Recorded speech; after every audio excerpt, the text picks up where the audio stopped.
Next minute, I've got this big seal looking up at me in my bedroom window. And it's like, oh, hello. And the book says the best excuse in history of not to go to work. So what's the reaction been to Neil and his antics in Tasmania? People adore Neil here. He's a larger-than-life character. He's been described as a wildlife icon, as a folk hero, as a tourism ambassador for Tasmania. We've even had the Premier and the opposition leader here in the state. They've commented on him at press conferences. And during his most recent visit to our shores, there were literally up to 1,000 people a day, possibly more, who were coming to see Neil. Jono Gibson on Neil the Seal in Tasmania. This is the BBC World Service and Weekend. I'll be introducing our guests very soon. Stay tuned if you can.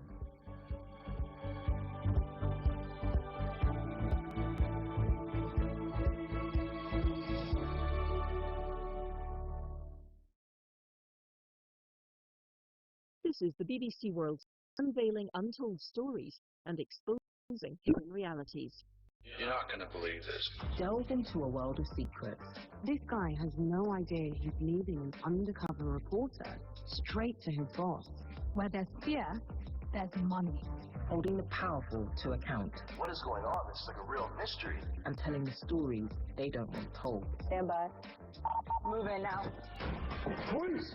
A secret war against invisible enemies. Global investigations from the BBC World Service. Behind the narrative lies a reality that's much more sinister. So much money at stake and so much money to be made and so many dreams that people couldn't let go of.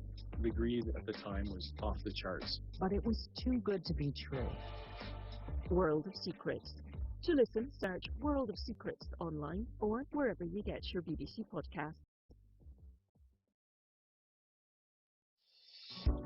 It's 5:30 GMT here on Weekend on the World Service. This half hour, an introduction to the guests who'll be with us for the rest of the programme. The threat to life from the smoke of wildfires, increasingly a feature of summer life across the world, and the threat to stable democracy in Zambia. All on Weekend with me, Paul Henley, after this news.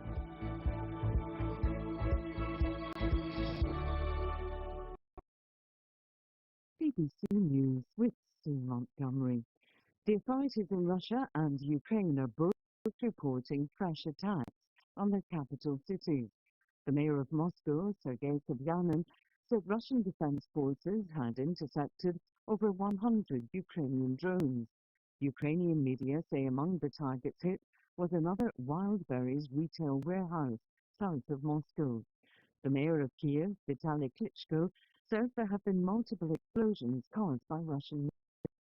Donald Trump's legal team has accused the BBC of trying to harass the president's family after the corporation's lawyers sought to subpoena three of his relatives.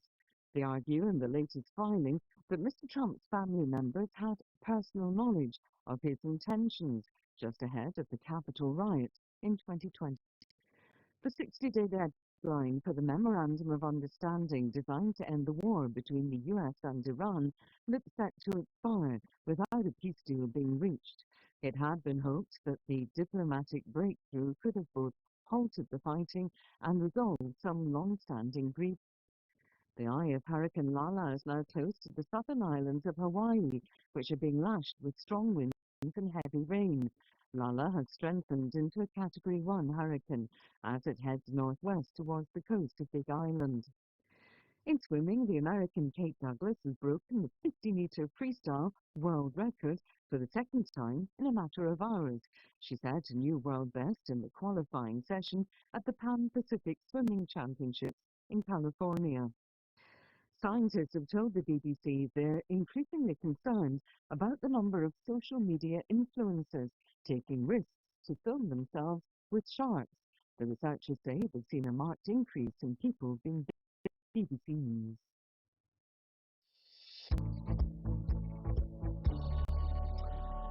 Hello, you're listening to Weekend here on the BBC World Service. My name's Paul Henley, and this wouldn't be Weekend without the presence of two guests who give their personal perspectives on nearly all the news and issues we cover. I'm joined for the rest of the programme by Ria Lina, who's a British stand-up comedian, actress and writer, and by Michael